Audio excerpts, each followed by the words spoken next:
Santiago Bernabéu স্টেডিয়ামের সেই বিকেলটা যেন একটু বেশি নীরব।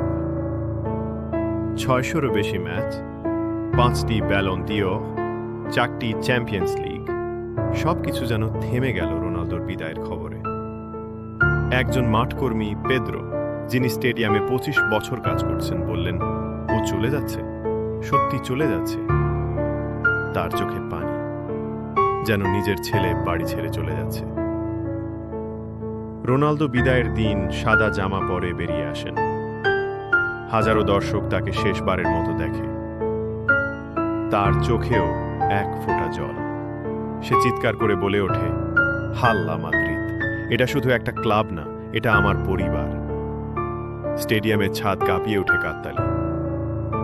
চোখে জল নিয়েও সকলে জানে এটা বিদায় নয়, এটা এক কিংবদন্তির শুরু হয়েছিল এখানে।